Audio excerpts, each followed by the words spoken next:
Hey soccer friends, I just want to give a shout out to our partner, Team Player. They are changing the game on how you find the perfect soccer team for your player. Parents, this means no more endless social media scrolling to find information on teams. With Team Player, everything you need to know is just a few clicks away. It's simple, straightforward, and lets you find the best coach and team for your player without any of the usual headaches. And coaches, we all know how tough it can be to get your team noticed, but when you subscribe to one of Team Player's team plans, you instantly get access to set up an online team profile that allows you to reach more potential players and showcase what your team is all about. It's super easy and lets players and parents see why your team could be the right fit for them. And if you sign up using the promo code PITCH, you can try any team plan free for 1 month. So whether you're managing a team or searching for one, come on over to www.teamplayer.us. That is TEAMPLAYR.US. And come give Team Player a look. Family-owned Soccer Innovation is your go-to source for top quality equipment. Whether you're a player, a supportive family member, or a dedicated coach, they have everything you need to elevate your game. For players, their innovative equipment are designed to boost your skills and performance on the pitch. From their agility cones to their portable goals, they have you covered. And family members, they offer durable equipment that's built to last because we know your support is critical to your player. Coaches, trust me, they can provide the equipment you need to run effective training sessions and shape the next generation of soccer players. Visit Soccer Innovations at soccerinnovations.com to start elevating your game with them. And if you use the code PITCH, PITCH, you can receive up to 10% off your next order.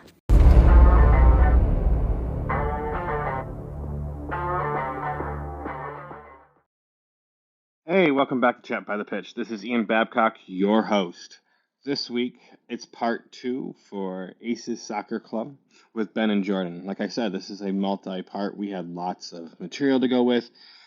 I left it all in order and just ended up me talking. This episode, I do apologize for my hype dad, me, for my son, Landon. He is a great little soccer player, and I'll always hype him up. But what Ben and Jordan talked about in this episode is great to hear. So let's get this episode started. So let's start the chat and head to the pitch.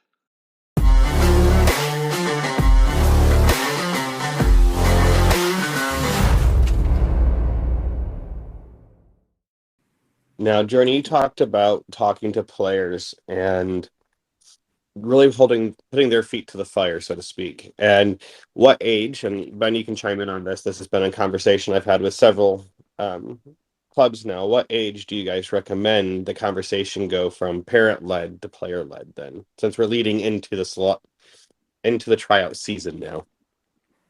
I think it's once they hit high school is when it becomes really, really important because I think those 4 years to prepare for college. I mean, for the kiddos especially that want to go and play in college, I think once they hit that freshman year of high school, it's important that they're leading the conversations with their coach. I'll use my '08 team for example. It's one of the things we talked about in one of our last meetings where. I want if a player's not going to be at a practice, I'd like for them to give me a call, not the parent anymore. I think that responsibility coming onto the player really means a lot, and it helps them find their own voice. And when you start thinking about the fact that right at 16 years old, the college recruitment process starts going to showcases and all that, college coaches don't want to talk to parents; they want to talk to players. So if the players at that point don't have the ability to talk, themselves and don't have the ability to communicate with their coach, for me, and from my understanding of it, it makes it difficult for a college coach to really commit to a player at that point. They want to have conversations with them. They want to be able to connect with them socially as well. So if that's not something they can do, then it might be something that causes them to go away from a player. So yeah, for me, I think it's freshman year would be my thought process. Ben, what was your story about having to text Coach Sammy? Oh man, yeah. So when I was a freshman in high school, I remember I got an ankle injury, and I was fine. I went the whole day at high school, walking around perfectly fine. But man, I was tired after a long day, and I didn't want to go to practice. So I told my mom that my ankle was still bothering me, and she told me, she says, "Okay, well, you're gonna have to call Coach Sammy." And man, the idea of lying to Coach Sammy, because I knew I was fine. The idea of lying in that moment was too much. So I put the phone down and said, "Okay, fine, I'll go to practice," and off I went. So no, I mean, and again, I think putting that responsibility on the player at that point really, helps them, understand what what to do and what not to do. And I mean, I'm thankful for my mom for putting me in a situation where, I would have to be the one to answer for it. She wasn't going to have my back there, and it taught me a lot. Now, I'm going to regress a little bit farther back. So what age, because I listen to a lot of podcasts, and one of the first ones that really struck home with me was Keem Barkley. I don't know if you guys know the name. He's out of Tennessee, and he coaches at a junior college. But in one of his episodes, he interviewed someone, and I can't remember where they were from, but they were from the UK. I'm pretty sure. And in the interview, he talks about what age do you make the kids pack their own bags? And the coach said about 9 or 10 years old. And he goes, they need to start learning to pack their stuff to get themselves ready. As coaches and directors of coaches that you guys are, do you guys have something you guys similar do with that type of stuff? Because the other side of the story is that same player packed his brother's left cleat and his left cleat because they were the same cleats, and so he wore two. The coach says, "No, you're wearing the two left cleats because you didn't pack your bag correctly." The coach later on said the kid never packed his bag incorrectly ever again because the parents were willing to go back home to go get the cleats. But I find that to be a very teachable moment, and I have a 9-year-old child and a 5-year-old child. And now we're at the stage with my 9-year-old. We're like, you need to start packing your stuff. Like, we can't hold your hand anymore. So what advice do you give parents then for these younger teams? Jordan, you have a 2014, so you understand my predicament here. Oh yeah. Oh yeah. No, I tell my 2014s that they should be packing their own bag as well. And and it's kind of interesting how you do it player to player. There's some of them I'll poke fun at them, and and say, like, why is your mom holding your bag for you? Why aren't you carrying your own bag? And where's your water? I always ask them, where's your water bottle? Oh, my mom has it. Well, why don't you have it? Does your mom need your water bottle, or do you need your water bottle? And little things like that. And no, I think what it speaks to is, I think it speaks to a discipline that if you develop it early, later on in life, those methods and going through your preparation process yourself, it really helps you even getting into games. I mean, one of the disciplines I'm getting my 14s into right now is when you walk to the fields, you line up your bags, you make it look nice. You put your water by your bag, you're organized so that, when you step onto the field, you've gone through all your check boxes already. There's no chaos up in your head, and now you can just focus on the task of playing the game. It was a discipline Sammy instilled in me as a player, and it's again one of those things that I like to be able to pass on to younger ACES teams now. But yeah, no, I mean, I definitely do at that age. Pack your own bag, make sure you have all your stuff. One of the questions we'll ask them is, did you bring your other uniform? Because if you don't have that other uniform, especially at the academy ages, man, that's how you end up playing goalie. So I've never heard that one before. That's a good one.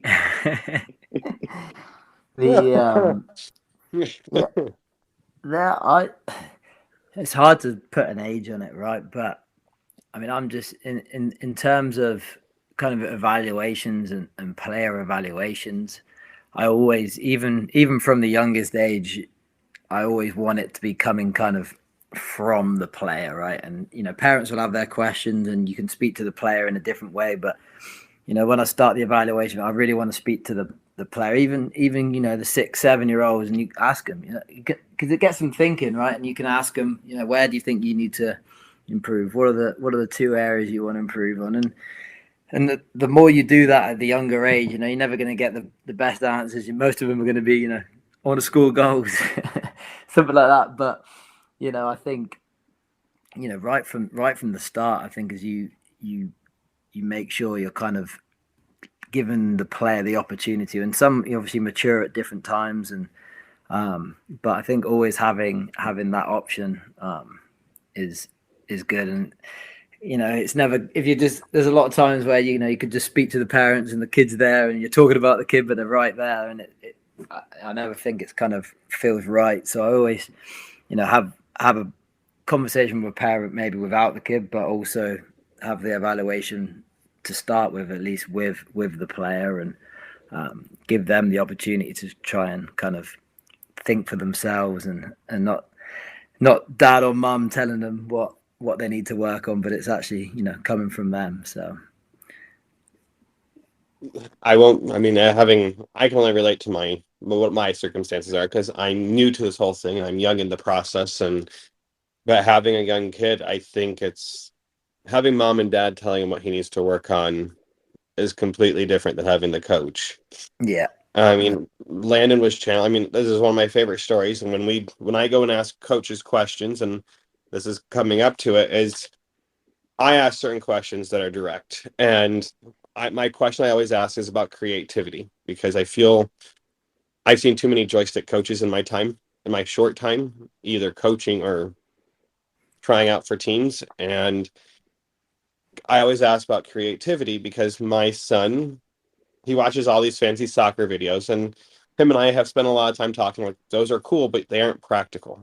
And you need to have your 3 to 5 skills and mastering of 2 of those skills for sure. And he was challenged one week by a coach with inside of his club to learn to do a rainbow. And this kid spent 2 hours every day learning to do a rainbow. And I was the co-coach at the time. And I'm like, go for it, bud. Learn how to do it. I'm going to allow this coach to challenge you. And it wasn't he bribed him with a autographed soccer ball and a bunch of other stuff. It wasn't the stuff. It was being challenged and pushed to be creative and using it at the right moment. And you're talking about a kid that was 7 at the time, maybe 6.5, when this all went down. And he spent 2 hours. He spent over 10 hours, and he could do it 6 to 7 times proficiently in a row without making a mistake, getting the ball from behind him, in front of him, and running. And that was the stipulation I gave him as his parent. Like, if you're going to do this in a game, you have to do it, be successful at least 5 times. And he did it. And then we got to a game, and he was nervous to do it because he didn't want to have a goal scored because he did something like this. I'm like, no, do it. Be creative. That's an extreme case, but how do you advise parents or players to be creative without taking creativity away? Or is it something that you guys foster in a different avenue? Yeah, I think one of the biggest things that we do as a club is we teach decision making, and that ultimately, us as the coach, we can give you the framework and the library, but ultimately every decision in soccer is different. So you can't be a robotic player that just does what your coach says, because you're missing the point of the entire game, right? So one of the one of the things that a few of the parents of my group have pointed out recently is that they're very interested in the fact that one of my biggest coaching points that they hear me yell out onto the field is, "What do you see?" And because ultimately, from outside of the field, it's so easy to see what needs to happen inside of the field, right? But as a player, I mean, especially at the young ages, it's easy to be a joystick coach because the kids are so close now. 11v11 is a different game, bigger field, and now your voice won't carry that far. So if at that age the kids haven't learned properly how to make decisions themselves, that's where you see them struggle. So no, I think having a system like ours where everything is centers around the kids making the decisions themselves, it breeds that creativity quite naturally.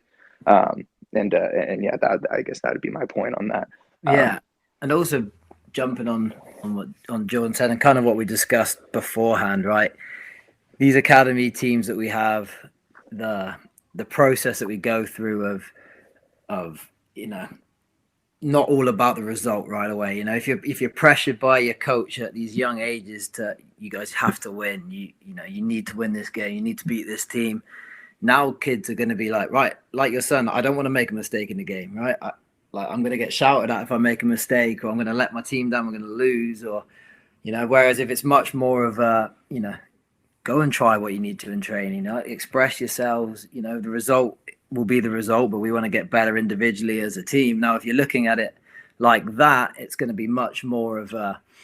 I think players are much more willing now to take risks and learn and implement what they've done in training into this environment. And now later on down the road, as they're older and games become kind of more promotion relegation, they're kind of ingrained into that confidence of how to play beforehand. But if you kind of put it down to the result right from the start, and it's the number one thing, then you do limit, I think, creativity with players, because they're more worried about making that mistake than trying new things. And you're never gonna get good at stuff if you don't try it in a game. You can do it in training all the time, but if you don't implement it to the game, then it's pointless almost learning, right? So that being said, like I said, we're not here not wanting to win. You still want to win, of course, and you want to, but it's not the primarily focus of those young ages, which I think helps them be more creative and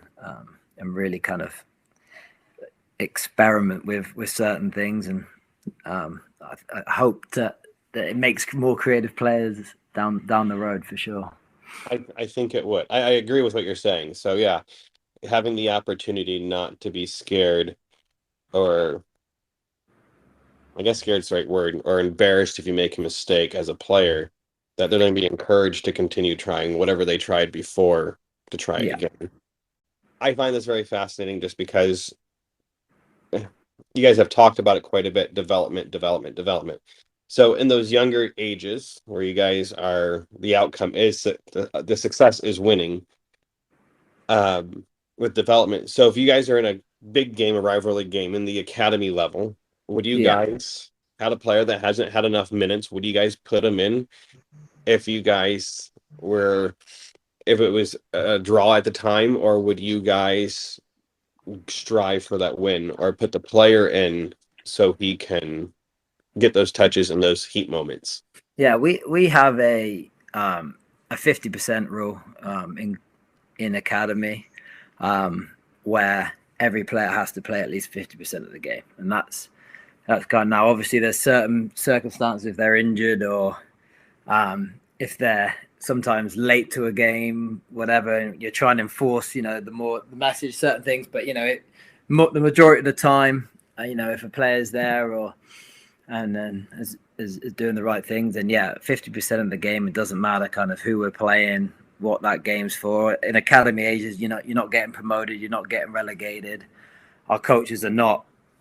When we don't go in and critique our coaches on and look at results, right? If I'm going to watch a game, if Jordan or Samuel, we're going to watch games, we're looking at, from last time when I've put a few notes down, are they now progressing into doing these certain things and these certain things? So these players are going to play 50% of every game, no matter kind of how it's going to be. Now, obviously, there's still going to be players that play more minutes than others, but you'll at least have the 50% rule that's enforced. And because at the end of the day, you just never know how players are going to develop, and players develop at different times. And if you're holding someone back in these academy ages and barely playing them in these big games, and how is it gonna work out for them later on when they're now under a pressure situation for a big game and they're not exposed to it? So like I say, we always want to win these games, of course we do, but there's a bigger, more important kind of looking down the road and looking 4 or 5 years down the road to success than right now in these academy times. And I think it helps of being the coach, of knowing that if you're the coach that goes all the way through, that you're now looking more into the long term than the short term. And if you have a coach that's just yearly kind of the same age group, now they're thinking, right, well, this is my age group, this is the team where I need to win. So it's much more short term looking. Whereas if you've now got a coach that's with them for 4 or 5 years, you're making these decisions now for those 4 or 5 years down the road. And that's kind of our philosophy for it. And of course we get pushed back with parents sometimes where they're like, well, hey Mike, why have we just made a substitution now, and we could have won that game by more, or we could have, not lost that game. But you just, it's hindsight at the end of the day, and you're looking for the greater goal and the bigger picture. And of course, we always want to win, and we're trying to prepare our teams to win. But like we've been talking about, it's much more of the bigger picture and the long term success for the player and for the team. So yeah, you'll find us in those academy sides doing the 50% rule for sure. Then as they progress, it's based on effort and workload, and not to be mean to kids that don't have natural talent or more talent than others. I feel like natural talent only takes you so long, and effort and everything else goes much farther. So as they progress, I'm assuming minutes are based on a player that will give you 80%, 100% of the time, than a player that will give you 100% effort, 50% of the time type of mentality. Yeah, and also, we don't really we don't take on players that, that we don't trust or don't see a kind of a clear thing anyway. So, it's not like we're just chucking somebody in there for the sake of chucking somebody in there, right? There's, the team and the rosters that we've got at all levels are players that these coaches have chosen to be a part of that team. So, I don't. Yeah, of course, you're in any team you get. There's going to be the better players and the not so good players, but each player has been chosen by that coach, and so it's why would you not play them, right? Right. So as you progress beyond the academy, now going into the select levels, as a player progresses, and you guys do have different tiers of levels of teams. If a player is doing really well mid-season, will you promote them to another team because of progression they have made, or let them? You talk about guest playing to see how they do with that squad, to see if they mix and gel, because that's part of the problem. If a player's not gelling, they will never succeed on that team. Or even if it's a different coach, do you guys do that, or is it just within your own squads that you guys coach? Yeah, no, they'll definitely have opportunities to guest play and in tournaments and certain things like that. But we don't want to take away from, at the end of the day, that 10 months, you've made a commitment to not only your coach, right, but you've made that commitment for those 10 months to those players. So sometimes, you're in Classic League Division 2 and you're fighting for promotion, and you've got a player that maybe now in those couple of years can fit into your Division 1 team, but you take him off the Division 2 team, now maybe they're going to struggle and not be as much for promotion. So we don't want to midway through the season completely change that roster. Now, if the opportunity comes where they're playing at different times or tournaments and getting them, or training even, where if they train at different days and they can still train with those players, so there's lots of opportunities. But to kind of take them off of that roster in the middle of the season is not what we'll do. Their main priority for that 10 months will be their team, and if every time they have a game, then they're expected to be at that game. But if there's other opportunities for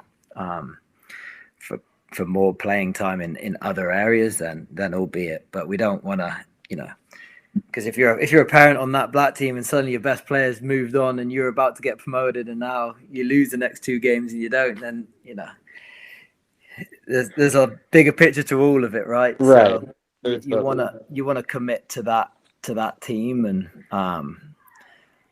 then once the 10 months is up and we kind of collectively as coaches of that age group will get together and talk and kind of go out with the plan of what you think's best for that player then for that next year.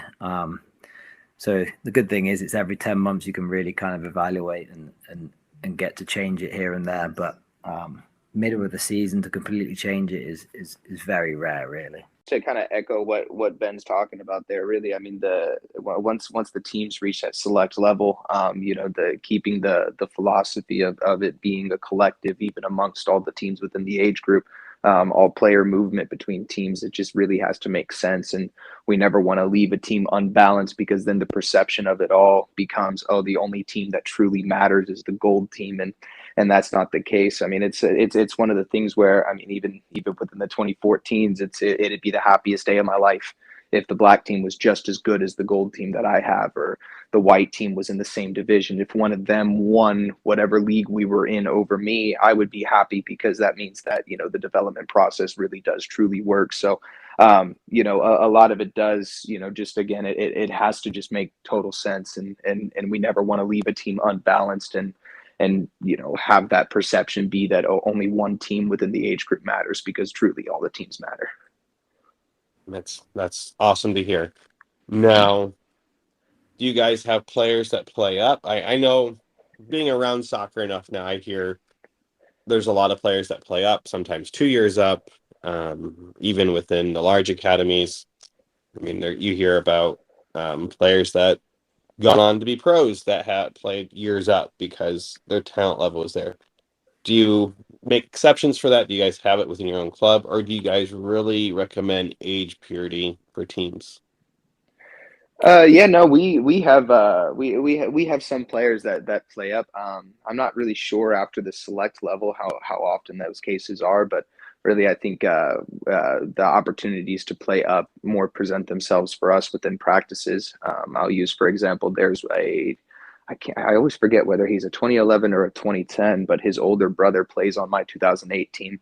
And he comes out and practices with us. And even though he's 2 years younger, he can definitely still compete and hang with those boys during practices. And, I love being able to have the opportunity to give him that chance to one, not only practice 4 times a week, but get 2 of those training sessions with an older age group where, he's required to move a little bit quicker. But yeah, I think that opportunity is there. Ben, on the select side, do we have any kiddos that are playing up right now? Yeah, there's a few. I think it always comes down to just, there's no right or wrong way, right? I think it always just comes down, you've got to look at the individual and see what's best for them. I think, if you're going to play, some players want to play up and be on, say you're a 2011 and you're on the gold team 2011, you're playing in the top leagues at 2011, but I want to play up and be on the bottom 2012 team. It doesn't make sense to me for that. Yes, it might be a little bit more physical, more athletic, but the whole kind of concept of the game and decision making and pace of the game kind of isn't there. So I think every decision is going to have to be based on the player, and we have had players play a year or two up, and I think really what we've done in the past is everyone usually stays pretty age pure, and now we'll have opportunities to guest play or in tournaments with older teams, and I think that always seems to work best, because they always come up with their age group, and they're always, if you have a really good player at one age group that now wants to go into another age, and why not kind of have him on your team where you can kind of develop and get better, and then guest play them for these older teams. So there's many different ways in going about it, and we try and expose them to playing in different age groups. I know our 2010s, 2011s, and 09s all kind of chop and change and train with each other at certain times to be able to play with different ages and stuff, and challenge each other. But consistently it's mainly, I'd say, age pure, and then it's the guest play that really kind of gives them that opportunity to play up and challenge them, really. That follows up my next question. Do you guys let's take Jordan, your 2014. Would you ever put him up in a 2013 bracket and league play and see how they do if they're really dominating their league play? Or would you leave them down a level and let them find a new league to go play in? Yeah, no, I think it would be totally dependent upon how dominant we were in league. I mean, to be honest with you, if it was one of those ones where I was winning my league and I was winning every single game, going undefeated, I'd probably go up an age group. I don't get me wrong, I love winning, but if it's one of those ones where I'm looking at the games and I'm going, man, my boys aren't being challenged, definitely that switch would happen really quickly. I think what it speaks to really is just more, are they being challenged or not? And if they're not being challenged, then definitely why not? If there's no other avenues to pursue, then go up an age group and see how they do there. But no, I mean, if they're not dominant within their own age group, it's one of those ones where it doesn't make sense to do so. Right. We're pretty lucky in Dallas, where I mean it's a really competitive soccer place, right? Where I think it's maybe certain tournaments with lower numbers and stuff you can play up, but I mean they're really, if you look hard enough in that Dallas area, there's competitive leagues in your age group and in pretty much wherever you go and whatever team you have. It's we're lucky to be in Dallas, where you can find competition pretty much all year round. Oh yeah, every corner on every block there's a tournament going on where man, there's competition. On your side of town, and Fort Worth, not so lucky. Oh yeah, really? I don't feel like 2013 teams I can name. I'm in Keller, and I can name probably all 5 coaches that coach this age group. So I think there's a total of, I have to think about it. So there's, for 2013, I can name them for all the big clubs on this side of town. When you start getting to the smaller sides, I struggle. But I think we might have a total of 7 teams my son could play for if he decided to continue playing up. If he goes back to age of 2014, I think there's 5 or 6 teams. That's within a 20-minute drive. That's a bit different to where we are for sure. Man, no kidding. I didn't realize how blessed we were. So do you guys use technology within your club, from GPS tracking units to like the touches the mechanism that goes on your heel to the camera systems? And if you do, how do you guys use them, and what do you guys do? Yeah, I think we don't have a certain policy on that, because every team, every coach is slightly different, and at the end of the day, it's kind of down to the team if they want a camera or not. Now, obviously, it's extra added cost and added things like that, so we really leave it down to the team. Now, that being said, in select, I'd say the majority of our teams do have the camera system. And we don't have one select. We have Trace, we have Vio, we have other ones that people use. So, because at the end of the day, we've gone into talks for different contracts for different ones, but our coaches prefer different ones. Some prefer Trace, that it can automatically do the highlights straight away for them. Some prefer the viewing and the picture on Vio, and so it's very different for us. So we've talked about having a one size fits all for the club, but we just think that it's very hard to ask and demand more money from parents, right? So if it's something they don't want, then we don't want to be able to be putting that on them. Now, I know most parents do, and a lot of our clubs do, but we kind of leave it down to the coach and team managers to organize that, and I help, and we've got all the research that we do, and have the different, you ask kind of what do you want out of it, but yeah, as far as video systems, that's popular. Anything else, I don't think's really needed at this age, and I don't think we have any teams that have the GPS or anything like that. Do we, Jordan? Well, it depends. Do we have any of the teams with Trace? I will say that one year my O8s had Trace, and my opinion on the video systems is I don't think the benefit is there until they're at an age where that you can capture their focus for a full film session. I think when my O8s had it, I think we were a year early on having a video system that could be used beneficially for those video sessions, which as a coach would be the biggest thing I think I'd use it for. But the thing I liked about Trace was that it separated the highlights very elaborately. From the coach's point of view, I had access to every shot on goal, every shot against us, phases of play, passes connected, Players, you know, with the chip that they had on, they had access to every time they touched the ball. You know, they could separate their own individual highlights. So I don't know. I mean, like for me, I think it's a great thing, and I think for my O8s in particular, we're more than likely going to move back to having a video system going into this upcoming year. Just because getting highlights together for those college recruitment videos is going to be a really nice thing for us to offer. But yeah, I think the later years, and my thought process would be it's more than likely something that should be seen. You know, in the younger age groups, I think it's more down to the team, down to the coach. Okay. I personally like cameras. I mean, my son and I can sit down and watch full soccer games now.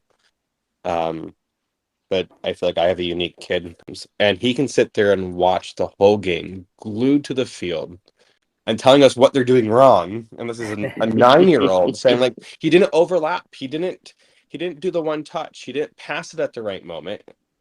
And seeing it live, that really changed it for us. And having video feedback, because with Blue Skies you have live barn, and we would sit down and watch his games, and we would only get a few minute clips in, and that's all I cared about, was showing him something that I thought he did really well with, and something that he might want to look at and try improving on. And this is the kid that would learn, saying when he played on the small fields at Blue Sky, the wall was his fifth player, and he learned where players had to be standing on the wall by watching his video. I'm telling my kid's a unique kid. He's not a normal kid. That's amazing. But having that type of child already, and I mean, now he's into other things on top of just soccer, but having a kid that loves the sport and loves breaking things down and being analytical with it, having video as a parent is huge. And like the games I have recorded on my phone, because his team doesn't have a camera system, we'll sit there and talk about, like, what do you think you did here? What do you think you were doing well? Like, how should your body have been? And he gets it. Yeah, Now, for sure. go ahead. No, I was going to say, yeah, no, I do think it's team by team, you know, and coach by coach as well, honestly. Some coaches, they're not as comfortable with it, I think. And that's something where, and parents with the cost, right? It always comes down to the cost of it as well. And what a coach wants to do to get out of, you know, do they want to lose a field, an opportunity to get out on the field and use a film? So everyone's different and how they do it. But, I think it's definitely got its benefit, the camera side of it for sure. Especially even just for coaches to go and watch back, because you're so involved in the game sometimes, aren't you, that you don't see everything. So to be able to go back and watch it and then be able to plan your training sessions accordingly is always a good help. Yeah, absolutely. And Ian, honestly, hats off to your kiddo. That is incredible how into the game he is, and the love he has for it as well. I mean, that is like you said, it is unique, and man, I mean, that's so exciting. Like, it gives me goosebumps just to think about. You know, I have one of my 14s the other day scored a goal, and it was the kind of goal where I turned to my assistant coach and I told him we've never practiced that before. He cut inside and shot across his body, and it was kind of one of those moments where, you know, as a coach, that the only reason that player did that is because he's watched the game. So the fact that you say that your kiddo is so enamored in the game, and he's glued to it every time he's at the field and every time he's watching it, I can only imagine the stuff that he applies just from watching the game. You know what I mean? Not the stuff that he's taught or that he practices on a daily basis, but just the things that he sees. And oh man, that's just incredible. And I feel like a lot of it is he's had good coaches along the way, and I feel like I have to give props. I mean, we've had the means to give him the opportunity to have private coaching. I mean, when he started, and this is one of my favorite stories, because my son, when he went from rec soccer to club soccer, cried every single game because the physicality of the game changed, and we had to hire someone to teach him how to use his body, and this is how his drive started, I feel. And we hired someone to teach him how to do 50-50 for a ball. Now he's teaching him how to use an iron bar properly to fight for the ball. And he got called for having an arm extension this week, like shoving, like, no, like, he had an iron bar, like, he's actually doing it right. He's fighting for the ball, protecting the ball. And it's funny watching it. And as a parent, I get a lot of joy out of it because I love watching both my kids do what they love. Like my daughter will sit here and do gymnastics. We have a little bar for her, and she'll sit here and do her gymnastics on the bar and her flips on the bar.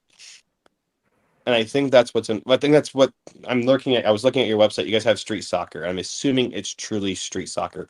They all come in, they pick teams, and they go out and play. And I feel Yeah. that is what's truly missing in our society. How can these kids learn to do what you just talked about of crossing the ball across their body if they've never seen it and never tried it in a non-game like experience? That's kind of the biggest thing. We sat down kind of as coaches and just we were kind of just talking about, you know, how do we learn the game, how do we play the game, and you know, I mean, for me it was, you know, in the playground at lunchtime we'd play every single day for an hour. We'd play after school for about an hour every single day, and it's just not in the society and the culture over here. And I think looking at it from a step back, everything's so organized, and you know, the sessions always are so kind of organized, and the coaching side of it, which is not a bad thing, but there's really takes away from players to be able to just go out and express themselves and have no pressure and just try things, right? Right. So that's kind of the whole basis of what street soccer was for us, to be able to have an opportunity for now. What we do, and there's players of all ages. You know, we have players from young I think it's 5 or 6 year olds come out, and sometimes they're paired with, you know, the 8, 9 year olds, so that's good for them sometimes. And you know, we just kind of play small side and just let them play. And it's hard. We did it yesterday actually, so I was out there yesterday, and you really try not to say anything and try not to coach and just kind of keep your mouth shut, which is always a good challenge for me. But I think they all enjoy it coming out here, and it's a cool thing, and it's actually open for anybody, not just ACES players, and it's free of charge, and anyone can kind of come out there, and it's just a good opportunity. Is a bit more organized than just going down to the park, but it's much more of that's kind of the whole goal of it, is to just let them play and enjoy it. So That's truly what's missing. I heard a really great quote recently from talking with someone, and they said what's wrong with American soccer is that we're not playing. I'm going to paraphrase it. Sound like the words were not PC, but they weren't played in the poorest part of the communities. They weren't played at the parks everywhere. They were not played like they use basketball, because basketball is played everywhere. There's a basketball, there's a hoop, there's a court or blacktop somewhere. Kids are playing basketball. We don't have soccer like that here in the United States. We don't have kids going down to the park and playing soccer like they do playing backyard football with their friends. And that's what they were saying, is that's what we're missing in our society. And they ultimately pointed the fingers at the clubs. It's their jobs to figure out how to do this. There's only so much. If they want to make soccer the best thing here in the world, in the United States, and stop losing players to football, to American football, to baseball, to basketball, they really need to make it very accessible for kids to learn just to play at a park at any age, and we'll start seeing the sport grow. Yeah, I really appreciated that quote from that guy, and I'm like, huh.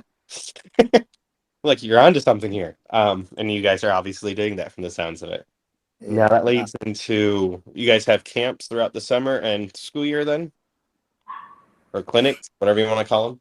Yes, yeah, we do kind of all kind of school holidays and stuff. We'll have camps, and we do clinics as well as kind of street soccer and free clinics throughout the year, where usually Sundays is when we kind of do the free clinics and stuff, and just to kind of get an opportunity for people to come out and see the facility and get some sessions by ACES coaches. But all of our camps and clinics and street soccer is all welcome for anyone at all levels, and at any clubs really. Anyone's allowed to just come out free of charge, and just looking to try and get people to get out and enjoy the game. And it's only going to grow, right? And the more they play, the better it is for everybody. And 2026 is coming soon, so it should be I'm sure it's just going to continue to grow, and I'm hoping the sport will get there one day where it overtakes all other sports. And I think it is slowly getting there. So, but I think you're right about that. That pickup basketballs everywhere, even in gyms, right? Pickup basketballs everywhere, right? So maybe having more facilities and more areas of backyard. In England, you have these little parks, and instead of the basketball courts, it's these little indoor, like little concrete walls, and they're pretty cheap to make, but they're almost at every park now in England that you can go out and see. And don't have that here, unfortunately, but No. maybe one day it will. Maybe one day it will. Yeah, there's no urban soccer parks here. Nah, not quite.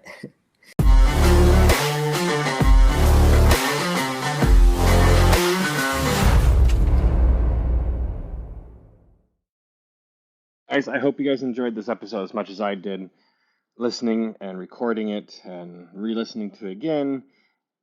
I hope you guys enjoy where they talk about technology in their club and the direction they're moving. Now, as we get ready for episode 3, which is next week, I hope you guys will check in next week. I break these up so it's a little bit faster to listen to, I feel, and if you guys want to binge them, you guys can. Or, unfortunately, if you're listening to it live every week, you'll have to wait a week. But this way you guys can try to catch them in the car more easily. So that being said, I hope you guys enjoyed this episode. Until we chat again, I'll see you at the pitch.